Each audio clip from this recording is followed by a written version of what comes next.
नमस्कार प्यारे दोस्तों, स्वागत है आप लोगों का आपके अपने चैनल आईएएस विजन में। और आज हम लोग जिस टॉपिक के बारे में बात करने जा रहे हैं वो करंट अफेयर्स का बहुत ही ज्यादा एक्साइटिंग टॉपिक है।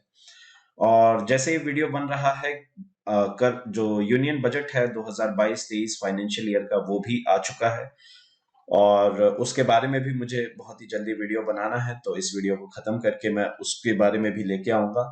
बट जहां तक मैंने उस बजट के बारे में देखा है तो इंडिया के बजट की एक सबसे ब्यूटीफुल बात यह है कि भारत अपने डिफेंस के खर्चे को कट ऑफ करने के लिए भारत में ही तैयार डिफेंस इक्विपमेंट्स को प्रमोट करेगा। और जितना हो सके भारत से डिफेंस इक्विपमेंट्स बाहर जा सकें, एक्सपोर्ट किए जा सकें, उसको भारत प्रमोट करेगा। अब इसके लिए ये जो ब्रह्मोस मिसाइल की डील है जो अभी रिसेंटली फिलीपींस के साथ भारत ने साइन की थी, और इसका सेकंड ऑर्डर भी भारत को मिला, सेकंड मिसाइल भी ऑर्डर करी। तो इस बारे में हम लोग बात करेंगे, चर्चा करेंगे। तो चलिए शुरू करते हैं बिना किसी देरी के। सबसे पहले आप ये जान लीजिए कि दो टाइप की मिसाइल्स आप सुनते हैं, बैलिस्टिक और क्रूज। तो बैलिस्टिक और क्रूज में अंतर क्या है? देखिए, बैलिस्टिक को आप ऐसे समझिए, याद करने का तरीका बॉल से उठाइए। बैलिस्टिक में बॉल आता है, बॉल से उठाइए। मान लीजिए बाउंड्री है, क्रिकेट मैच चल रहा है। बाउंड्री के पास से जो फील्डर है वो बॉल को उठाता है और यहां पे फेंकना है उसे। तो इसका एम यहां तक पहुंचाना होगा, इस पे डायरेक्ट स्ट्राइक करना नहीं होगा, क्योंकि यहां से स्ट्राइक करना, पिन पॉइंट स्ट्राइक करना इम्पॉसिबल है। तो इसीलिए यहां से यहां तक पहुंचाना मात्र है कि विकेट कीपर, बॉलर या फिर जो भी स्लिप में खड़ा हुआ प्लेयर है उस तक बस बॉल पहुंच जाए, है ना। वहां से ये थ्रो नहीं करेगा, डायरेक्ट हिट करने के लिए, रन आउट करने के लिए प्रयास भी नहीं किया जाएगा। वही तरीके से बैलिस्टिक मिसाइल्स भी है। बैलिस्टिक मिसाइल्स के अंदर जो मेन एम है वो है डिस्टेंस कवर करना, लार्ज डिस्टेंसेस को कवर करना। आपने सुना होगा इंटर कॉन्टिनेंटल बैलिस्टिक मिसाइल्स, जिनकी रेंज 5000 किलोमीटर तक की है। तो ये जो इंटर कॉन्टिनेंटल बैलिस्टिक मिसाइल्स हैं, जैसे फॉर एग्जांपल अगर मान लीजिए कि न्यू दिल्ली को अटैक करना है अफगानिस्तान में, क्योंकि तालिबान जो है वो भारत के ऊपर आक्रमण करने की, जस्ट एक हाइपोथेटिकल सिचुएशन, कोशिश कर रहा है, या फिर आईएसआई प्लॉट कर रहा है, तो आईएसआई हेडक्वार्टर्स में अगर मुझे भेजना है, या इमरान खान के रेजिडेंट पे मुझे भेजना है, तो मुझे इनकी लोकेशंस नहीं पता। हाँ, मुझे ये पता है कि 10-15 किलोमीटर के रेडियस में किसी एक क्षेत्र में ये जरूर है। तो मैं क्या करूंगा, यहां से बैलिस्टिक मिसाइल्स लॉन्च करूंगा, और ये बैलिस्टिक मिसाइल्स जाके इतनी दूरी तय करके ये यहाँ पे पहुंचेंगी और पहुंच के तबाही का मंजर क्रिएट करेंगी। सो ये हैं बैलिस्टिक मिसाइल्स। बैलिस्टिक मिसाइल्स का जो पाथ होगा वो पैराबोलिक होगा। ये आप इस फील्डर के गेंद फेंकने के तरीके से ही समझ सकते हैं। बैलिस्टिक मिसाइल्स का इससे बेहतरीन एग्जाम्पल नहीं हो सकता। उसके बाद है क्रूज मिसाइल्स। देखिए, मान लीजिए कि फॉर एग्जाम्पल ये एक वॉरशिप है और ये एक एनिमी की वॉरशिप है, और दोनों आमने सामने हैं। अब पता है कि ठीक है, 100 किलोमीटर की दूरी है लगभग, लेकिन हमें पता है, इसके कोऑर्डिनेट्स पता है, हमें इसकी पिन पॉइंट लोकेशन पता है। तो यहां से फिर क्रूज मिसाइल्स भेजी जाएंगी। क्रूज मिसाइल्स का काम है पिन पॉइंट एक्यूरेसी के साथ डिस्ट्रक्शन लेके आना।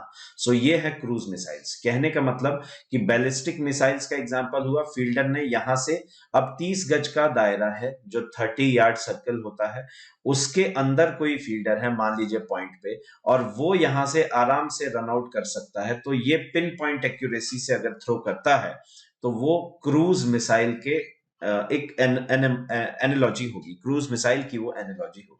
तो cruise missiles pin point accuracy के साथ स्ट्राइक करने के काम में आती हैं। बैलिस्टिक मिसाइल्स डिस्टेंस कवर करती हैं, राइट। इंटरकॉन्टिनेंटल बैलिस्टिक मिसाइल्स अग्नि जो है वो एक इंटरकॉन्टिनेंटल बैलिस्टिक मिसाइल है, 5000 किलोमीटर तक की रेंज है। चाइना जिससे बहुत ज्यादा परेशान था। और क्रूज मिसाइल्स का ही एग्जाम्पल है ब्रह्मोस। अब ये जो ब्रह्मोस मिसाइल्स हैं ये क्रूज मिसाइल्स हैं, यानी पिन पॉइंट करने के, एक्यूरेसी के साथ डिस्ट्रक्शन करने के काम में आती है।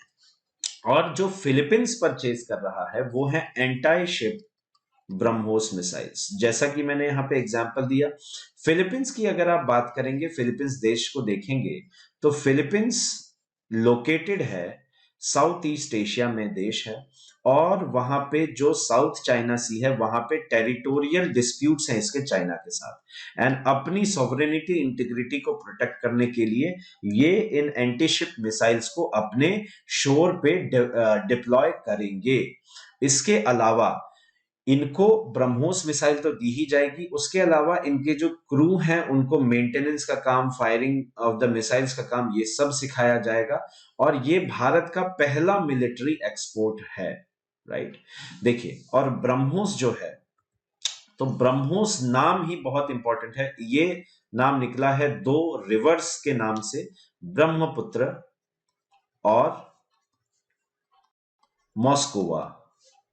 मॉस्कोवा, तो मॉस्कोवा रिवर रशिया, जिसके तट पे मॉस्को जिसके नाम से शहर है, मॉस्को शहर, और ब्रह्मपुत्र ब्रह्मोस, तो ब्रह्मोस मिसाइल इन्हीं के नाम से। तो ये एक जॉइंट वेंचर है, ये जॉइंट वेंचर है भारत का और रशिया का, ठीक है। तो ये जॉइंट वेंचर है भारत में डीआरडीओ, भारत की तरफ से DRDO, defence research and development organisation, उसके अलावा जो आपकी एनपीओ मशीनोस्त्रोनिया, मशीनोस्त्रोयेनिया रशिया की, ये है इनके जॉइंट वेंचर का नतीजा। तो ये इनके जॉइंट वेंचर का नतीजा है ब्रह्मोस मिसाइल, एंड यहां से इसकी टेक्नोलॉजी एंड डेवलपमेंट की गई है, और भारत में इसको प्रोड्यूस किया जाता है ब्रह्मोस एरोस्पेस प्राइवेट लिमिटेड बीएपीएल द्वारा, और इसी द्वारा मैन्युफैक्चर करके भेजा भी जाएगा। तो ब्रह्मोस एरोनॉटिक्स जो आपका प्राइवेट लिमिटेड है, ब्रह्मोस एरोस्पेस प्राइवेट लिमिटेड, ये जॉइंट वेंचर है डीआरडीओ एंड एनपीओ मशीनोस्त्रोनिया रशिया का, और ये ही मिलके इसको बनाए हैं। अब जरा हम लोग बात कर लेते हैं ब्रह्मोस मिसाइल के बारे में। ये एक 2 स्टेज मिसाइल है। इसमें क्या होता है, सॉलिड प्रोपेलेंट होता है, यहाँ पे जो फ्यूल है वो सॉलिड है, तो ये सॉलिड प्रोपेलेंट होते हैं। तो सॉलिड प्रोपेलेंट बूस्टर इंजन इसमें लगा रहेगा पीछे की तरफ, 2 स्टेज है, जो कि इसे सुपरसोनिक स्पीड तक पहुंचा देगा। सुपरसोनिक स्पीड का मतलब है मैक अप टू 3, तो सॉरी मैक अप टू 3 और ग्रेटर देन 1।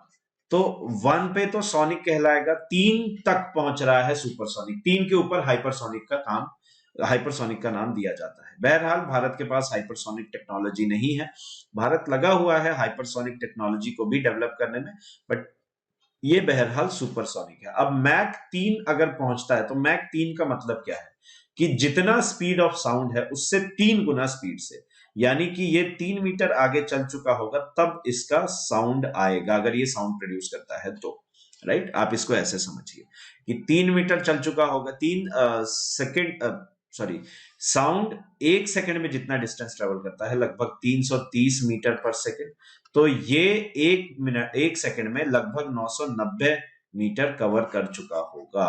तो ये है सुपरसोनिक होने का मतलब।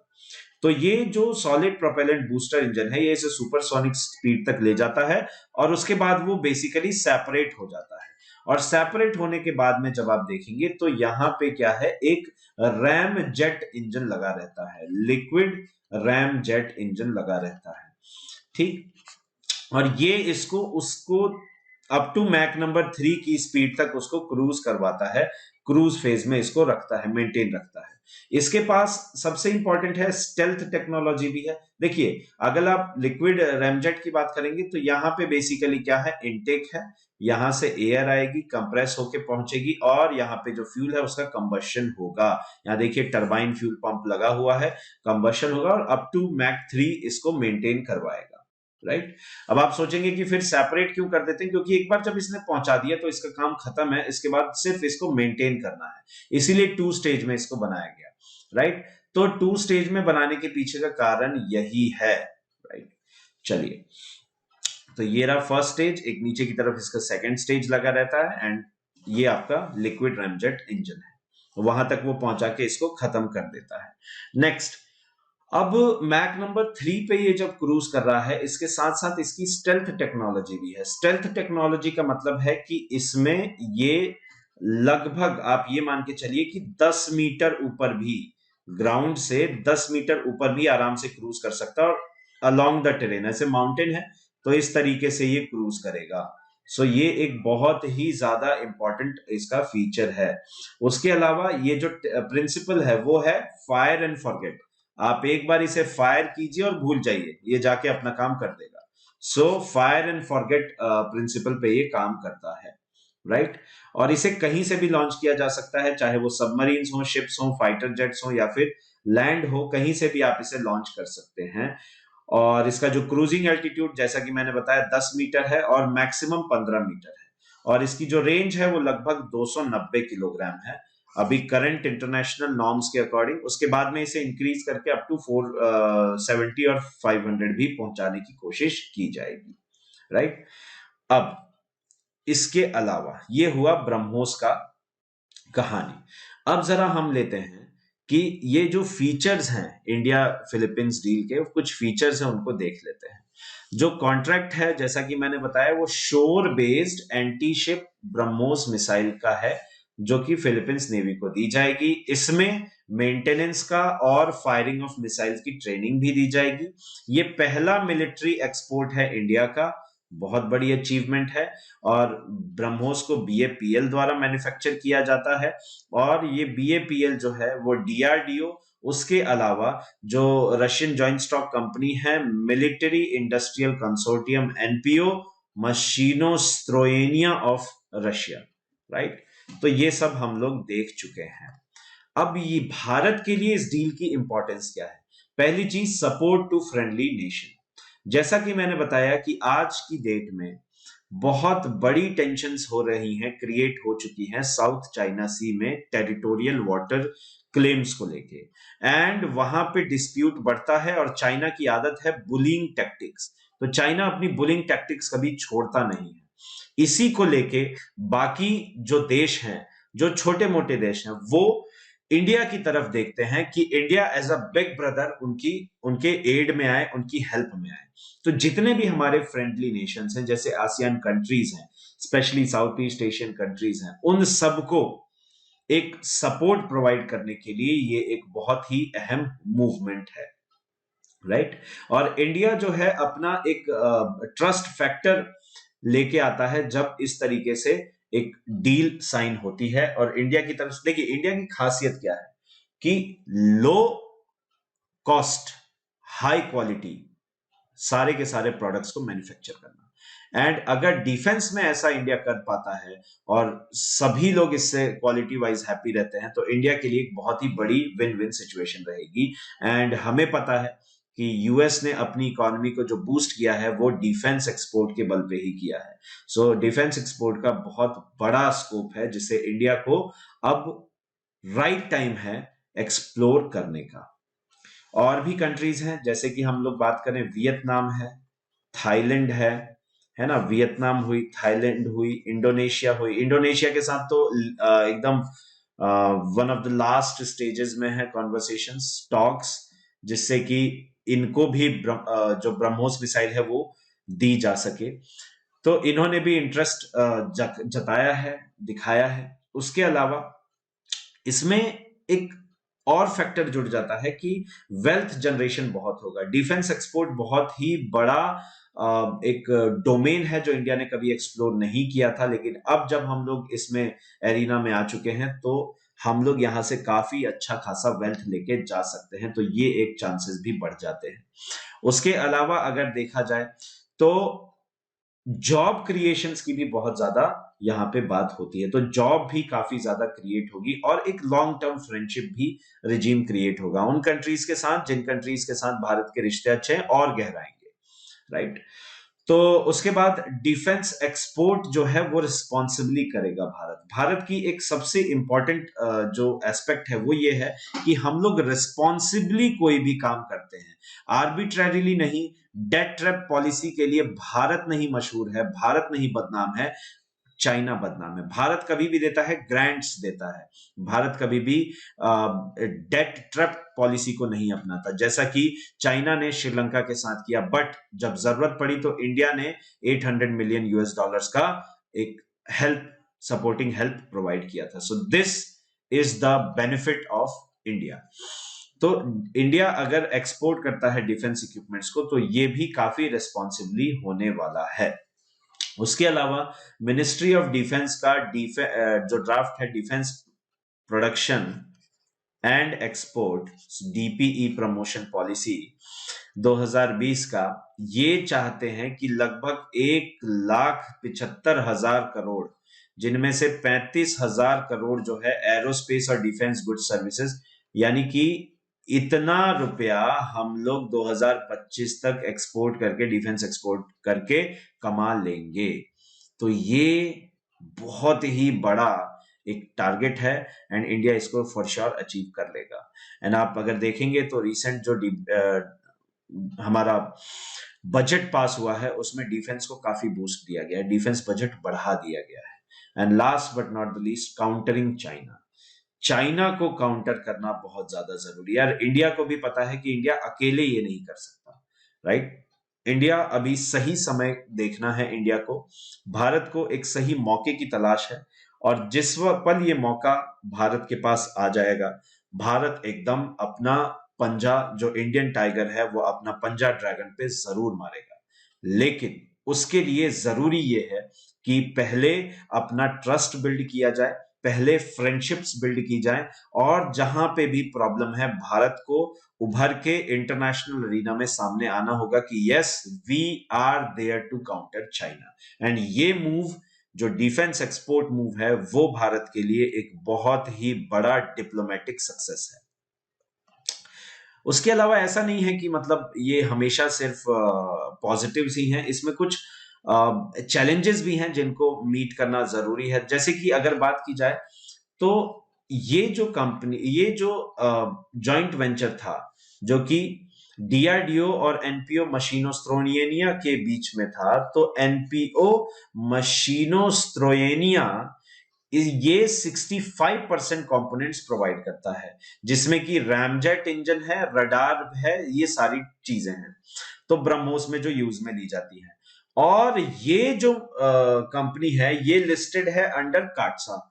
काटसा है countering American adversary through sanctions act, काटसा। तो यानी कि इस साफ भाषा में काटसा का मतलब ये है कि ये लोग, अमेरिका जो है अगर काटसा लगाता है किसी पे, तो उसने अमेरिका को फील हुआ, अगर मान लीजिए कि किसी एक कंपनी या किसी एक कंट्री से उसे थ्रेट है, वो उसका एडवर्सरी है, तो उस पे सैंक्शंस लगा देगा काटसा। जैसे कि ईरान हुआ, और अपने एलाइज को कहेगा कि इनके साथ आप ट्रेड मत कीजिए बिकॉज इनके ऊपर काटसा है, ये हमारे एडवर्सरीज हैं। सो इसे बोलते हैं काटसा। अब काटसा जो है ये लगा हुआ है किसके ऊपर? मशीनोस्ट्रोयेनिया के ऊपर। तो इस और 65% कंपोनेंट्स यही प्रोवाइड कर रहे हैं। तो ये एक थोड़ी सी सिचुएशन हो जाती है कि जो फ्रेंडली नेशंस हैं यूएस के, वो इंडिया से इसको परचेज करेंगे या नहीं, और जब इसे सेल आउट करना होगा, आई मीन जब पहुंचाना होगा, तो ब्रह्मोस पे भी काटसा लग सकता है। जबकि जो रियलिटी है वो कुछ ऐसी है कि रिसेंटली आपको पता होगा कि इंडिया ने रशिया से ऑटोमेटिक गन्स 203 के मैन्युफैक्चर के लिए टेक्नोलॉजी ट्रांसफर, मध्य प्रदेश में इसका मैन्युफैक्चरिंग होगा, उसके लिए डील साइन की। S-400 मिसाइल्स के लिए भी की, और बहुत तेजी से ये बात उछल रही थी कि भारत पे भी काटसा लगेगा, सैंक्शंस लगेंगे, जबकि ऐसा कुछ नहीं हुआ। एंड इंडिया के लिए ये बहुत बड़ी डिप्लोमेटिक सक्सेस है। इसके पीछे का कारण यह है कि अमेरिका भले ही भारत का प्रेजेंट एलाई है, but America is not a nation who can be trusted with. America वो कंट्री नहीं है, वो एलाई नहीं है जो जिसे भरोसा किया जा सकता है, but Russia has always been one and India Russia के साथ हमेशा से है। ये अभी दिखा रिसेंटली जब यूएन सिक्योरिटी काउंसिल में एक मोशन रेजोल्यूशन निकाला गया कि यूक्रेन के ऊपर डिस्कस किया जाए एंड यूक्रेन में जो हो रहा है रशिया द्वारा किया जा रहा है उस पे चर्चा करके उसका अवहेलना की जाए और उसको किसी तरीके से रोका जाए। तो वहां पे चाइना एक परमानेंट मेंबर है यूएनएससी का, तो चाइना ने वीटो आउट किया, वोट आउट कर दिया इसको, और इंडिया ने एब्सटेन किया, जिसको रशिया ने काफी अप्रिशिएट किया। तो ये दिखाता है कि इंडिया, ये न्यू इंडिया आज ये कह रहा है कि मैटर किसी का भी हो, रशिया का मैटर है यूएस के साथ, आप आपस में निपटिए, हमें ना आपसे टर्म्स खराब करने हैं ना आपसे टर्म्स खराब करने हैं, हमारे जो नेशनल इंटरेस्ट में होगा हम उसी को फॉलो करेंगे। सो दैट इज वाई भले ही काटसा का थ्रेट है, but we as a diplomatic nation now हम लोग काफी डिप्लोमेटिकली अच्छे तरीके से इसको डील कर लेंगे। उसके अलावा ब्रह्मोस का जो है ये डिफेंस एक्सपोर्ट में जो आ रहा है वो बहुत ही ज्यादा अभी इसके चांसेस उभरते हुए दिख नहीं रहे, क्योंकि पूरी दुनिया कोविड-19 पेंडेमिक से सफर कर रही है। और कोविड-19 पेंडेमिक से अगर पूरी दुनिया सफर कर रही है तो अभी सब अपने आप को बचाने में लगे हैं, बाद में देश की सुरक्षा देखा जाएगा। कहने का मतलब ये है कि अभी जो रवैया है बाकी नेशंस का वो ये है कि पहले इस पेंडेमिक से निपट लें, फिर हम लोग अपने डिफेंस इक्विपमेंट्स को बढ़ाने का भी काम करेंगे। तो लेकिन ये भी बात सही है कि वंस दिस इज ओवर तो इंडिया के लिए ये एक बहुत ही बड़ा बूम साबित होगा। सो दैट इज व्हाई ये अभी के लिए चैलेंजेस हैं, बट यस बहुत जल्दी ये सॉर्ट आउट भी हो जाएंगे।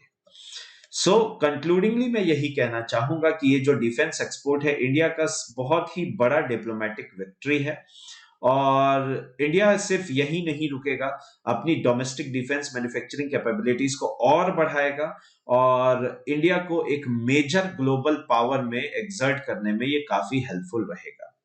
तो आज के वीडियो के लिए इतना ही, आशा करता हूं आपको पसंद आया हो और सारे फैक्ट सारी जानकारियां आपके लिए हेल्पफुल रही हूं, बहुत काम आएगा करंट अफेयर्स में, आपके एग्जाम्स में। प्लीज इस वीडियो को लाइक कीजिएगा, अगर पसंद आया हो तो शेयर कीजिएगा एंड दिल खोल के सब्सक्राइब कीजिएगा चैनल पे अगर आप नए हैं तो, वही हमारा मोटिवेशन है। मिलते हैं अगले वीडियो में जो कि यूनियन बजट पे रहेगा और आज ही शाम तक ये पब्लिश हो जाएगा, तो वेट कीजिएगा उसका। तब तक के लिए जय हिंद, जय भारत, वंदे मातरम।